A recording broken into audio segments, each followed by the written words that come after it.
Hey guys, it is the perfect autumnal day. It is rainy. Last night it was pouring down. It was nice to fall asleep to. Today the sun's shining just a little bit, but it's still very miserable and grey, which is lovely and perfect kind of atmosphere for today's video. So I'm going to be doing my October haul. Technically all these books I got in September, or like some of them were belated birthday presents and stuff.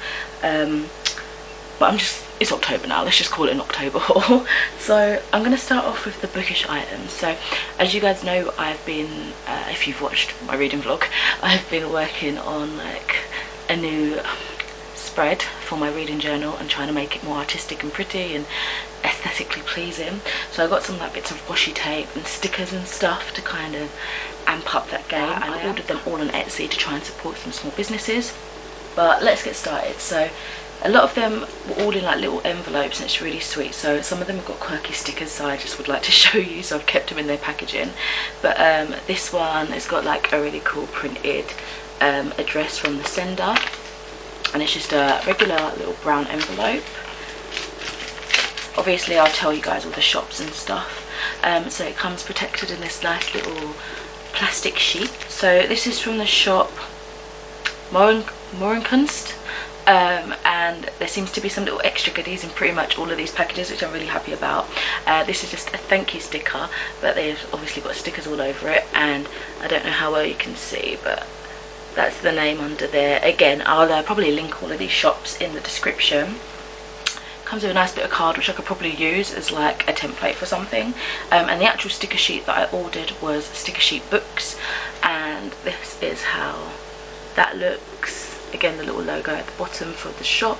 Really cute, really quirky. I find with a few of these though, although a lot of them are like £3 something, I would have expected, I should have just researched it better, but I would have expected more than one sheet, because obviously these they're not going to go far, you know, and it's a lot of money to constantly spend £3 whatever on like one sheet, you know, when you could probably go to a wholesalers and get a load more.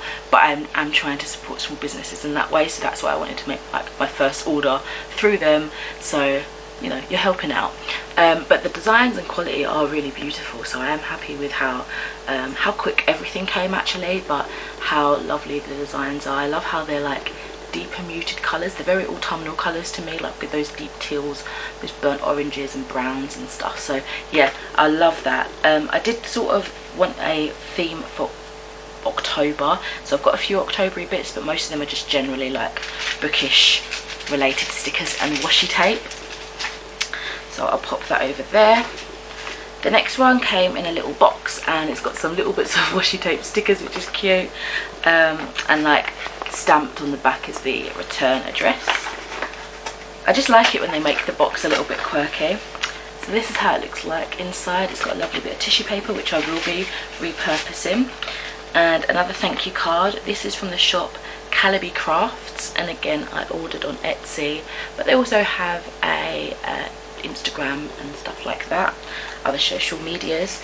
And this one is just like, it's called masking tape, but you know, I typed in washi tape, and it's just like books. So I thought it'd be cool to like have as like a border, or just like, I don't know, like a pretend TBR sort of thing, just to kind of add a bit of a splash of colour and that. Oops. And again, this is how it looks. I thought the colour would be richer, like more standout-ish, but I actually quite like how dark the tones are. That in itself is quite a standout-ish, so yeah, I like that. I'm gonna have so much fun. It's been like so tempting to just rip everything open and start sticking them down, but I wanted them somewhat intact to show you guys. And then this one, I absolutely love how they've like made up the front part here. So they've got little stickers, which I'm going to try and peel off and use, but I like that they've got a little 2 like printed out, and they've got their shop here, which is Paper Minty Studio. And so in here is another little envelope, which I just love how this one came packaged. Like, it's just all looks like recyclable goods and stuff. For the most part, obviously there's plastic covering, but on the back of it, it's got a lovely little message from the shop owner, and it just says, "Hello Jen, how are you? I hope you're having a lovely day and this happy mail finds you well. Thank you so much for supporting a small business and artist with your purchase. I really appreciate you, and I hope you like your new stationery. I hope you consider leaving a review. It inspires and allows us to continue to do what we do. It would mean the world to me. Thank you so much. Paper Minty Studio." I just think that's such a lovely touch, and I love the background illustration. So again, I'll probably use something like that as a bookmark. I tend to save all like the thank you cards and stuff as bookmarks. And inside here we have some absolutely stunning stickers. So these are my sort of Halloweeny stickers, again from Paper Minty Studio. They've even got that as a sticker cut out, which is nice. So some freebies, well I think they're freebies, I don't remember actually ordering these bits, but some beautiful like moon phases. Oh, I think there's a third one behind there, I didn't realise. Some flowers and some like jars and just like botanical witchy whimsy vibes, which I absolutely adore. And then the main set that I ordered were these, which are absolutely stunning. Again, I love how pastel-y these are, and I love how vivid and bright and deep and enriching tone that these ones are, which is so much fun. So yeah, I absolutely love them. Okay, and then this one, I like that it's like a shiny paper. This is so weird, like I'm liking the most random stuff. So obviously I'm blocking my name out, but it's a shiny card. It's got their little logo there. It's got a little sticker under my wrist here. And yeah, the writing's really nice as well. And this is from Black Bell Prints. So I follow this lady on YouTube. Let me see if I can find her, because I've been low-key looking for a channel again for ages, and just per chance in my recommendations or in my new uploads from subscriptions, I found her, and it was just like I sort of gave up trying to find her because I couldn't remember the name for the life of me. And then I realised that she changed her YouTube name to just her name, and she, like the latest video she put up, she mentioned that she had a little business, and so of course I went on there to see if I could support. And it's all like homeware and like journaling and bits and bobs like that, so I'm trying to now find that. Of course, now that I want to talk about her, I can't find her, so let me just type in the shop. But she does like a lot of beauty related content and stuff like that. So this is how it comes. So again, so rich in colour, like I really like this. I'm just going to rip the sides here. So it's a lot of like beautiful bold African inspired prints with block colours and stuff like that. So free little sticker is this beautiful lady here, which is very pretty. This is the little card that comes with it, Black Bell Prints. And yeah, you can find them on the websites and all that sort of stuff. Anyway, this is a lovely massive thank you card. Again, it says thank you for supporting Black Bell Prints. Each piece is made with lots of love, care and passion. Black Bell Prints is the place where I combine my African roots with quintessentially British touches in my work. From home to lifestyle products, each of my items are lovingly handmade and designed by yours truly. I'd love to see your pieces in their forever home, so please do tag Black Bell Prints on Instagram or Facebook. So absolutely loving these vibes, and I feel like you get more for your money in these, because you get basically, you can order like a set, and it wasn't that badly priced either. So this is a summer sheet. The flowers are what really drew me in those lovely poppy colours. This is the second sheet that you come with. You can choose which finish you like. I think I mainly got gloss finish. Yeah, I got gloss finish for this set, and then an extra set I just had like, I don't know what you'd call it. I think it's gloss, but it's not as high shine to me. It feels like matte gloss. I feel like that was an option, which sounds very contradictory, but I'm pretty sure that was an option.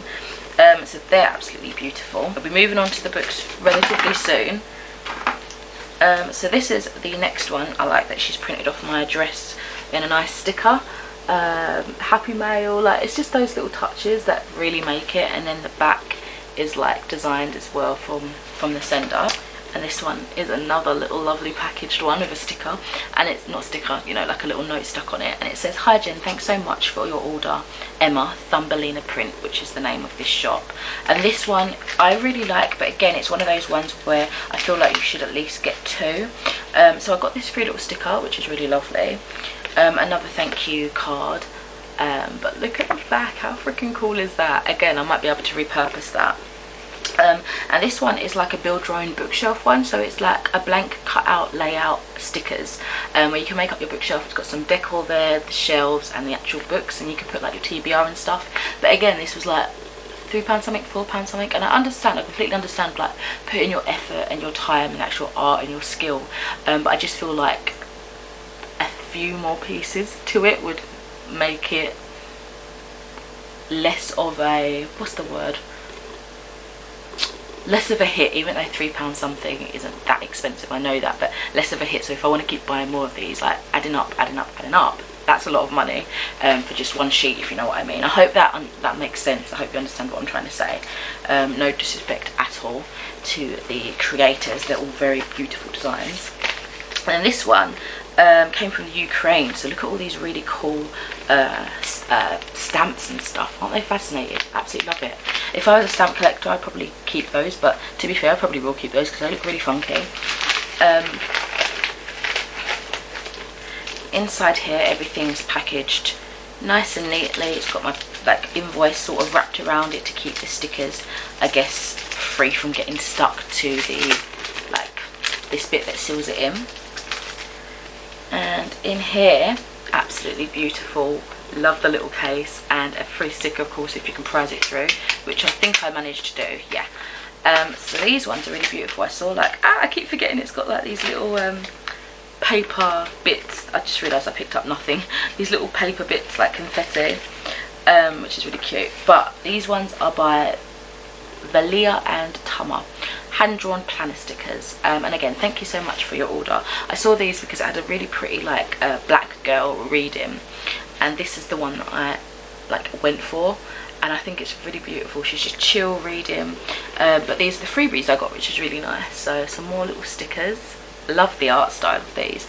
A really lovely Black Lives Matters sticker set, and then this lovely gorgeous let's celebrate little card print, which again is something I could mount or I could use as bookmark, and I absolutely love those. I think all of these are really beautiful. So thank you to these sellers for creating. I really hope that you're able to make stable incomes and stuff during this horrible time at the minute. But yeah, you have my support. And you guys should definitely go check them out too, as well as just scouring on Etsy and sites like that too, just to see if there's anything that pops up that interests you. So 40 minutes in, gosh, and we haven't even got to the books, and there's a lot of books. So let's start off. This was a present from my brother and his family, and it came out like 2 days after my birthday, so I just got like a Waterstones voucher to use to buy it, and it is the anticipated release by Christopher Collini, his new sci-fi To Sleep in a Sea of Stars. Sounds absolutely phenomenal. It's one of those books where I just saw, like, I follow him religiously almost, and I was just like seeing all the progress and like the cover reveal and stuff like that. But it's one of those things that I try to block out my mind about how deeply I knew what it was about. But yeah, let's sort of break that today. I did kind of want to go into this story not knowing too much, but I feel like with sci-fis I need to get a general idea because I could easily get lost, and I want to know as well if he has a different writing style to the Inheritance Cycle, which is over there somewhere, which is fantasy, dragons, that sort of book. So Kira Neverez dreamed of life on new worlds. Now she's awakened a nightmare. During a routine survey mission on an uncolonized planet, Kira finds an alien relic. At first she's delighted, but elation turns to terror when the ancient dust around her begins to move. As war erupts among the stars, Kira is launched into a galaxy-spanning odyssey of discovery and transformation. First contact isn't at all what she imagined, and events push her to the very limits of what it means to be human. While Kira faces her own horrors, Earth and its colonies stand upon the brink of annihilation. Now Kira must be humanity's greatest and final hope. It almost sounds like it could be scary. Like, I like the idea of the first contact of aliens, but I don't think I've ever read any. The other day, or the other month or whatever, I was kind of on a binge trying to find first contact of alien movies, but the movies that we picked didn't seem to actually be about first contact of aliens in the way that I'd hoped. But anyway, very excited to get to this. I don't know when I'm going to, but just knowing I have it is making me happy, making me excited. Stunning cover, love it. Then in Asda I picked up a few books as I was passing through, and I got The Cursed Unicorn by Alice Hemming, and I believe this is the third book to, what are they called, The Midnight Unicorn and The Darkest Unicorn. So I won't tell you too much about this, but yeah, it's one of those little fun series. It reminds me of the Disney Twisted Tales, but I mentioned that in a past video when I was talking about the other books in the series, and apparently it's completely separate. It's like nothing to do with that. It's just the covers and that, and they're all like advertised together in the bookshelves in Asda, so I don't think you'd be forgiven for thinking like they were from the same publication or whatever, I guess. But yeah, it's about a unicorn. I like unicorns. It's one of those ones that I don't mind just going in not really knowing a lot about, but I can't remember the synopsis of the first book, so I'd rather not spoil you guys if it's like a direct sequel. Then we've got here The Founding by Stacey I always want to say Hallis. Stacey Halls. This is the second book, I believe, from this author, or the second that I'm aware of, like with these beautiful covers. The first one was The Familiars, and I read that, I want to say at the beginning of this year or sometime last year, and I like that the covers match, but I think they're completely different. They're like unrelated. It's got a different name in the US. It's like The Something Child and a complete different cover. But these covers really draw to me. So with The Familiars, I found that I enjoyed it, but it almost felt falsely advertised because it definitely wasn't as witchy as I was expecting. It was more about the history of it and that, but I thought it was going to be more magical realism than it really was, so I felt a little bit shortchanged. So I'm kind of going into this with lesser expectations, and I only really wanted to buy it if I could find it in Asda for cheaper than actual like resale prices. So this one here says 2 women bound by a child and a secret that will change everything. It's almost the same sort of premise. There was a child and 2 women in other books, so I guess that's sort of her thing. So let's see how this differs and compares. So London 1754, 6 years after leaving her illegitimate daughter Clara at London's foundling hospital, Bess Bright returns to reclaim the child she has never known. Dreading the worst, that Clara has died in care, Bess is astonished to be told that she's already claimed her. Her life is turned upside down as she tries to find out who has taken her little girl and why. Less than a mile from Bess's lodgings in the city, a rich young widow has not left her house in a decade. When she's asked to hire a nursemaid for her daughter, she is hesitant to welcome someone new into their home and her life. But her past is threatening to catch up with her and tear her carefully constructed world apart. So clearly these two timelines or lives are going to come to a head. I can kind of see where it's already going. So I'm hoping I enjoy this more, and maybe going in with less expectations in this book will kind of curveball any disappointment I had from the other book.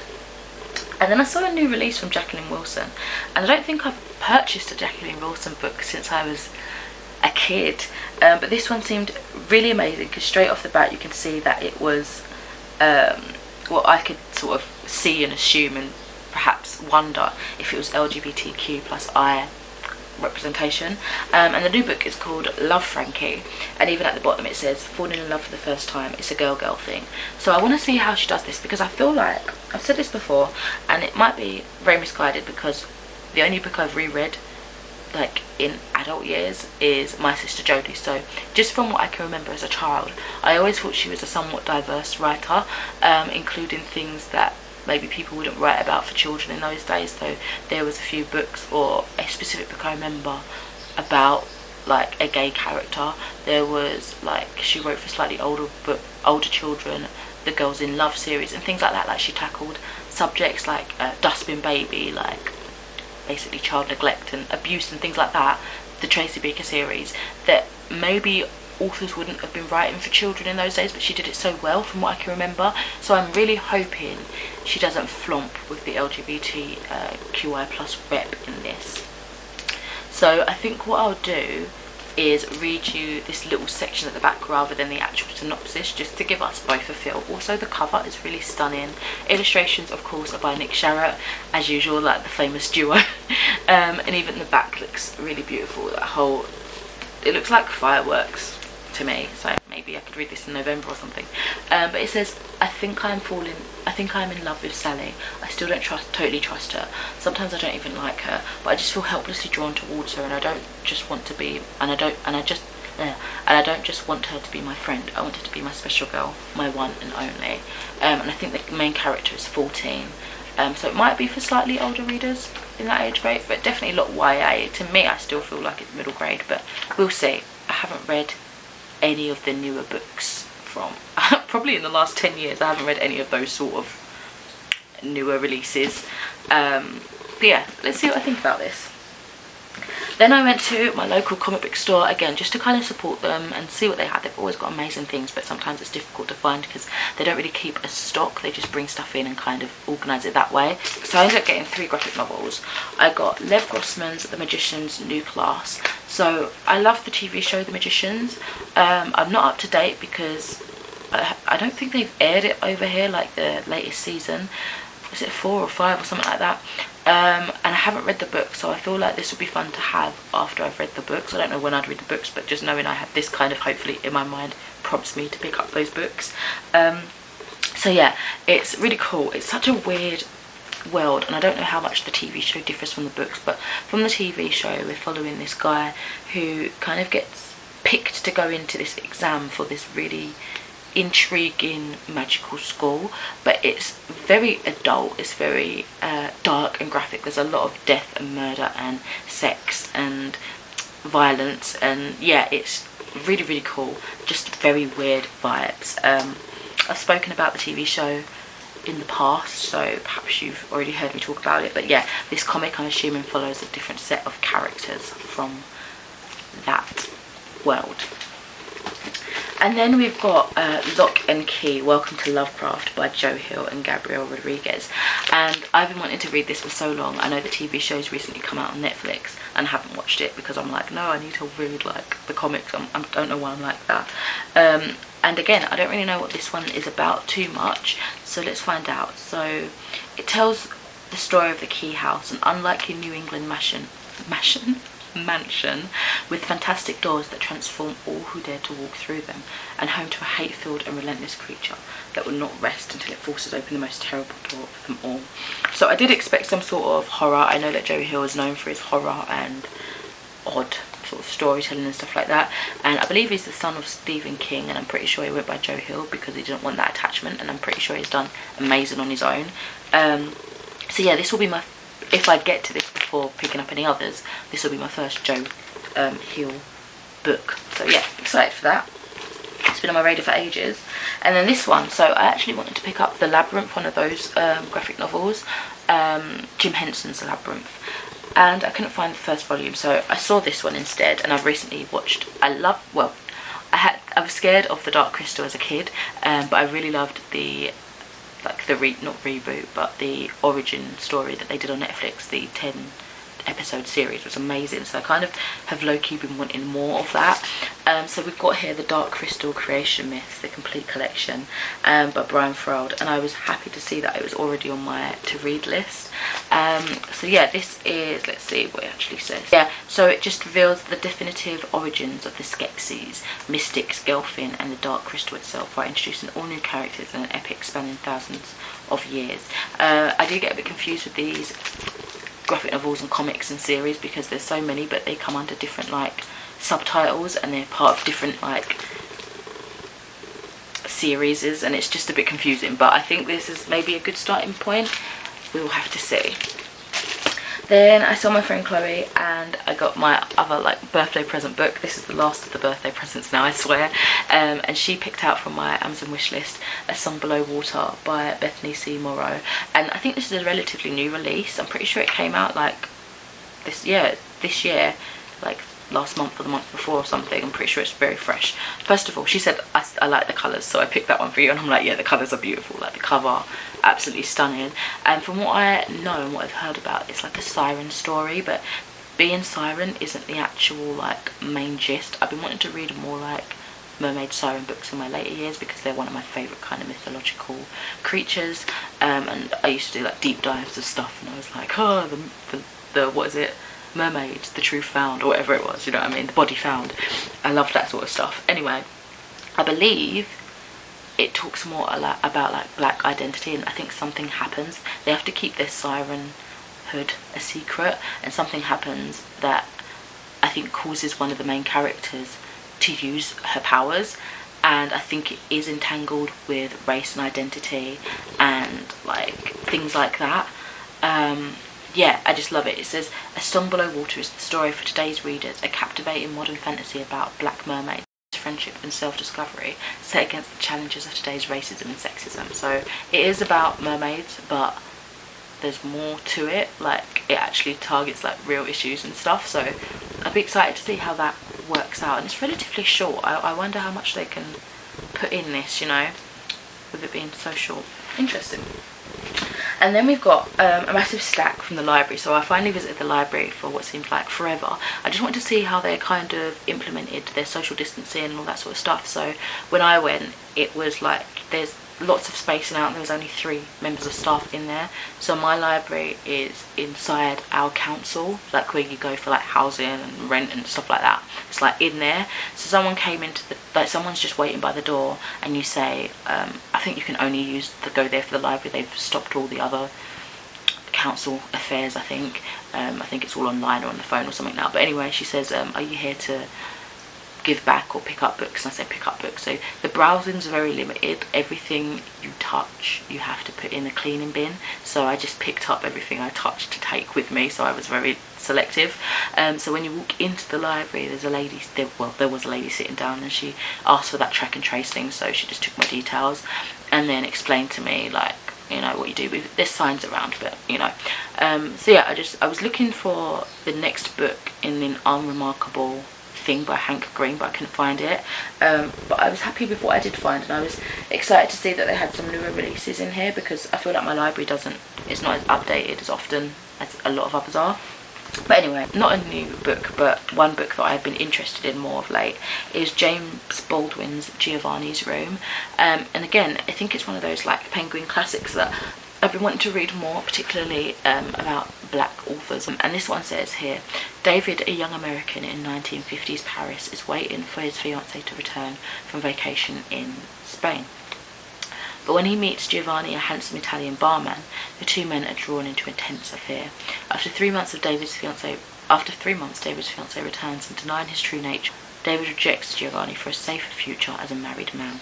His decision eventually brings tragedy. Yeah, it sounds amazing. I don't really read these like sort of everyday issue books, but I feel like it's tackling some important themes. Yeah, so we'll see how I enjoy that, and if so, that might spark a love for James Baldwin's writing for me. Then I have The Confessions of Fanny Langton by Sarah Collins, and I've heard really good things, I think, from Book of Sins on Bookstagram. I think it's her that I've seen raving about this more, and I think it's like a historical fiction piece. Yeah, so it says 1826 and all of London is in a frenzy. Crowds gather at the gates of the Old Bailey to watch as Fanny Langton, maid to Mr. and Mrs. Benham, stands trial for their murder. The testimonies against her are damning. Slave, whore, seductress, and they may even be the truth, but they are not the whole truth. For the first time, Fanny has the chance to tell her story. It begins with a girl learning to read on a plantation in Jamaica, and it ends at a grand house in London, where a beautiful woman waits to be freed. But through her fevered confessions, one burning question haunts Fanny Langton. Could she have murdered the only person she ever loved? Sounds really interesting, like a murder mystery, historical fiction, that I do love every now and then, sort of vibes where they cross over genres that I don't typically go towards, so I hope I love this. And then this one I picked up just because it looked really cool. I had no idea what it was about, and I thought, well, I picked it up, so I've got to take it with me now, because I don't want to put it in the wash bin in case someone else wanted it, and then I feel bad because I don't know how long that takes. Anyway, it's A House of Ghosts by W.C. Ryan, and I thought, October time, perfect. So let's see what it says. Oh, it's another historical fiction. Wow, okay, I'm guessing October, autumn time is the time for historical fiction. As the First World War, so winter 1917, as the First World War enters its most brutal phase, back home in England, everyone is seeking answers to the darkness that has seeped into their lives. At Blackwater Abbey, on an island off the Devon coast, Lord High-Mount has arranged a spiritualist gathering to contact his two sons who were lost in the conflict. But as his guests begin to arrive, it gradually becomes clear that each has something they would rather keep hidden. When a storm descends on the island, the guests find themselves trapped. Soon one of their number will die, for Blackwater Abbey is haunted in more ways than one. That sounds really chilling, really gripping as well. Oh, how exciting. When did this come out? 2018. I haven't heard anything about this. It's got like nice illustrations, like there's a map and it's got like nice like chapter headings. Interesting. I wonder what kind of genre it is. The writing's very big. I don't know if this is just large print or if it's for a younger audience. So, interesting. Then we got this one. It's sort of been on my radar for a while, as with the last book, and that is Testament of Loki by Joanne M. Harris. And I've been wanting to read other works of fiction surrounded by mythology and stuff, because I'm so stuck in my love for the Percy Jackson series and everything Rick Riordan that I struggle to push out to other authors. So yeah, I think it'd just be interesting to read other like fiction-based works inspired by the myths. And this one says here, Ragnarok was the end of worlds. Asgard fell centuries ago and the old gods have been defeated. Some are dead, while others have been consigned to eternal torment in the netherworld. Among them the legendary trickster Loki, a god who betrayed every side and still lost everything, who is lain forgotten as time passed and the world of humans moved on to new beliefs, new idols and new deities. But now mankind dreams of the Norse gods once again. The river Dream is but a stone's throw from the dark prison, and Loki is the first to escape into a new reality. The first, but not the only one to. Other, darker things have escaped with him, who seek to destroy everything that he covets. If he is to reclaim what's been lost, Loki will need allies, a plan, and plenty of tricks. So that sounds really fun. And I love at the front it's got like characters breakdown, because I know anything with mythology can be pretty overwhelming and intense if you're not somewhat familiar with the names of gods and stuff like that. So yeah, this sounds really fun. When did this one come out, just for my own interest? Oh, I've got someone else's receipt in here. Spider-Man, Before We Fall, her hometown hero. Cool. This came out in 2018 as well. And then another book that I've been keeping on my radar is, and I think it's another historical fiction perhaps, The 10,000 Doors of January by Alex E. Harrow. And I like to read about this one. I just don't understand why it's so yellowed, unless someone's like put it in the sun or something. This only came out in 2019, so why does it look so old? So every story opens a door. Is it portal magic? Oh, I love it, portal magic. In a sprawling mansion filled with peculiar treasures, January Scalar is a curiosity herself. As the ward of the wealthy Mr. Locke. Hold on. Doors? Lock? Lock and key? She feels little different from the artefacts that decorate the halls, carefully maintained, largely ignored, and utterly out of place. But her quiet existence is shattered when she stumbles across a strange book, a book that carries the scent of other worlds and tells a tale of secret doors, of love, adventure, and danger. Each page reveals more impossible truths about the world, and January discovers a story, increasingly entwined with her own. That sounds so good. So yeah, I'm definitely stocked up with reading for the next couple of months. I guess I do have an October TBR, so I'm trying to plummet through those. But at the same time, obviously, I've got these library books, and I think they've stopped their extended expiration date, so I think it's back to 3 weeks, which I'm pretty sure was normal, or maybe it was 2 weeks before. I can't remember. It's been a while. But I think you still have the 7 like requests to keep them for longer. I can't remember what that word is. So yeah, let me know if you've read any of these books. Also, I hope you contribute to some of these really cool small businesses for like journaling and stuff like that, just random bits and bobs, because I'm enjoying them too. So yeah, I'll speak to you in another video soon. Bye. Sorry it was such a long one. I was not expecting that, but I kind of was. But yeah, it's still pretty long. Bye. Waste another day, eyes on my display. You say